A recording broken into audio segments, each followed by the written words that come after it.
I think the first thing is that Article 370 for India is about actually giving more economic opportunities to the people in Indian Kashmir, according to the government, and let's hope that it works. As far as it affects Gilgit-Baltistan, Gilgit-Baltistan is technically part of India. So therefore, it's another area that needs to have the opportunities for economic development. It needs to have its people represented in the relevant political bodies. It needs to have a voice on economics in the area, so the China-Pakistan economic corridor needs to be of interest to the people of Gilgit-Baltistan. In the recent past, we've had the construction of dams that have led to changes in the agricultural scenery in Gilgit-Baltistan, so farmers are no longer able to continue in the practices that they have had for centuries. So I think it's very important to see the overall issue and Gilgit-Baltistan finding its place in a world order, having a voice and being able to express itself, not be controlled from Pakistan's central Islamabad. To be very honest, if you look at the law, the answer is no. The UN Security Council has taken different decisions in the past. It has said that Pakistan is an aggressor and an occupier of the land in Kashmir. So I don't think it helps very much to have a major debate about that right now, but I think it would be interesting to have the opinion of the UN's International Court of Justice on the legality behind it, because I think that would make the politics more informed. And if you know what the situation is legally, you can find a political solution and you stop worrying about emotive issues. You look rather at the realities and how Kashmir can be helped as part of the original princely state that technically belongs to India. How do you see when Pakistani politicians they make threats of a nuclear war against India? I think that's extraordinarily unhelpful. We know that India and Pakistan both have nuclear weapons, but this is not an issue that should lead to nuclear war. It's a matter which should be solved bilaterally, ideally, between the two. It requires Pakistan to take some important steps and not just use rhetoric to claim things that don't actually belong to it. China has also said that it is a bilateral issue, although China is also an occupier and an aggressor in UN terms. So I think it's very difficult to rely on emotion in this. I think it's much better to take a step back, look at legal side of things, and then find a solution to that. You mentioned about China, so they have already invested billions of rupees in Pakistan and rest of Pakistan. So will it be easy for India to take a note on that? No, I think it won't be easy. I think that China has invested very heavily in Pakistan, partly because Pakistan's economy is not working very well. So I think that Pakistan should, in honesty, if I were in politics in Pakistan, I would begin by looking at the way the budget is structured. There is an awful lot of spending on the military. There is an awful lot of rewarding the military in order to keep the power where the military wants it. The government is not taking the right decisions to develop the economy. China is filling the gaps. China will be interested in any solution, but India needs to be aware that it's going to have to deal with China as well, because China is the one who actually owns so much these days. I think the situation is very serious, and I think it's high time that the UN takes in consideration the daily violation of fundamental elementary human rights there, concerning, of course, first of all, the opponents, concerning all the minorities which build in all majorities. If I take the Tibetans, the Hindus, the Shia, the Christian, the Ismaili and the Ahmadis, you have a majority, and the ruling Sunni majority, which is considered as the ruling, is just a minority, but it increases with migration of Pakistani people going to Gilgit-Baltistan. So this region, who should not have been incorporated in Pakistan, as well, very well explained after the partition in 1947, and the population has never been asked what they want, is under very high military pressure.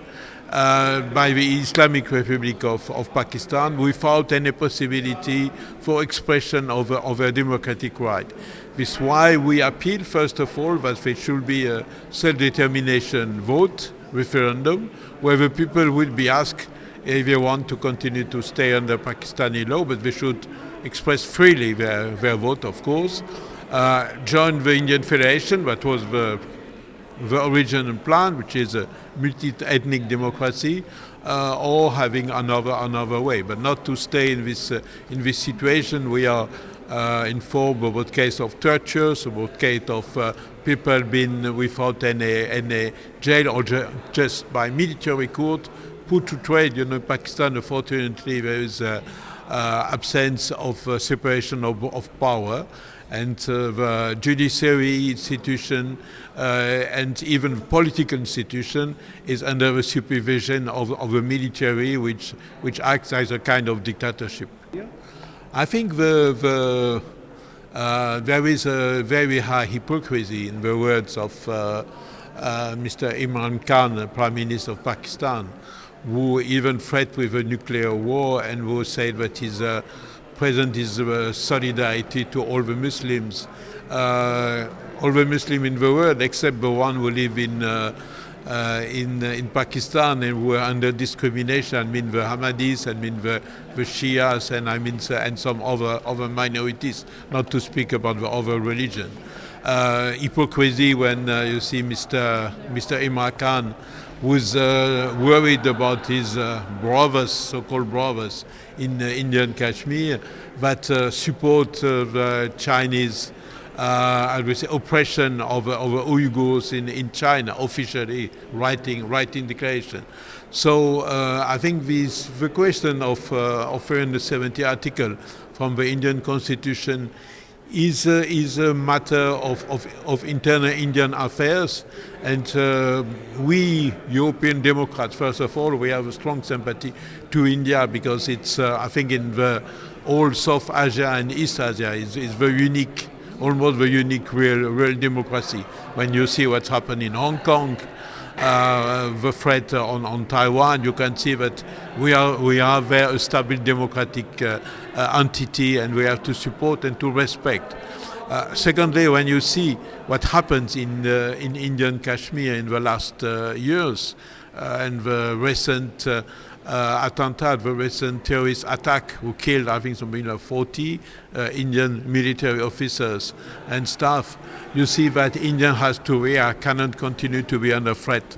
If this decision will improve the situation of security in this region, will give to all the population, whatever they are, Hindu, Muslims, Tibetan or Christians. I'm very fighting for the right of Christians too. Then I think it's a good solution.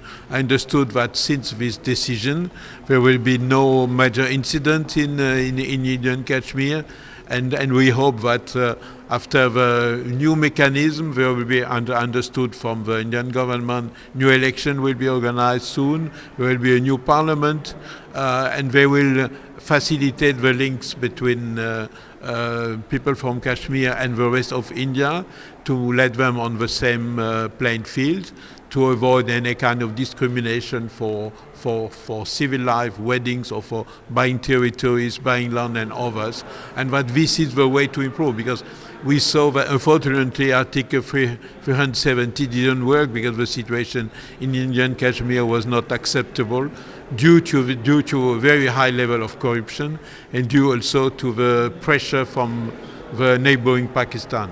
So in POJK, there was a mass movement on the road.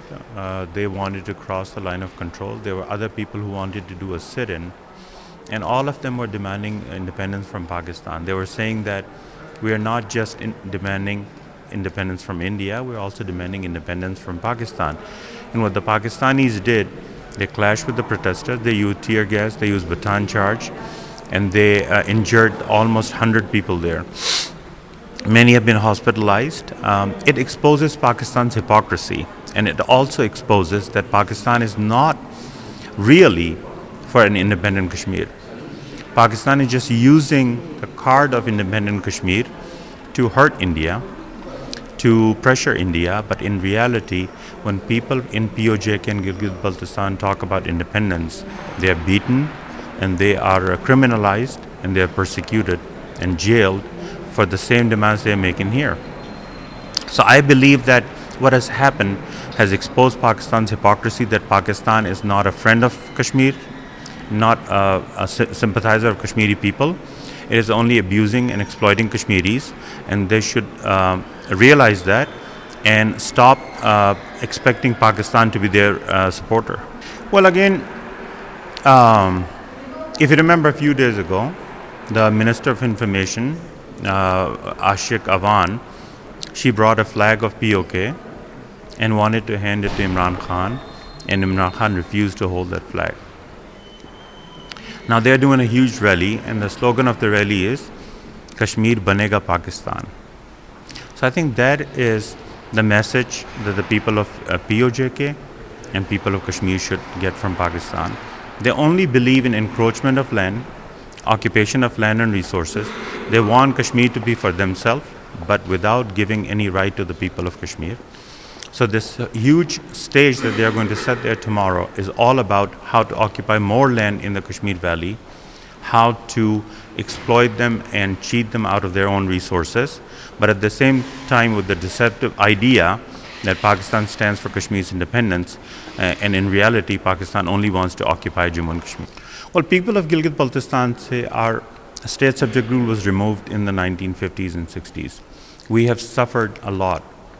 So what Pakistan is doing, trying to pretend as if it stands for the people in Kashmir and talking about Article 35A and Article 370, it only exposes its hypocrisy in Gilgit-Baltistan.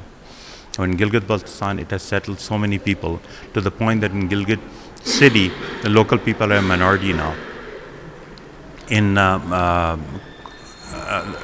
Diamir district, in Ghiza district, even in Skardu town, slowly the people from Pakistan are coming and acquiring land there. A lot of industry had been established by the Pakistanis there. Now, in the name of CPAC, land will be given to China. A huge chunk of Shaksgam Valley was given to China. All this is an indictment of Pakistan, that Pakistan is okay exploiting resources, changing demography, giving land of Gilgit-Baltistan away to its own allies, but then it pretends as if it cares for Kashmir.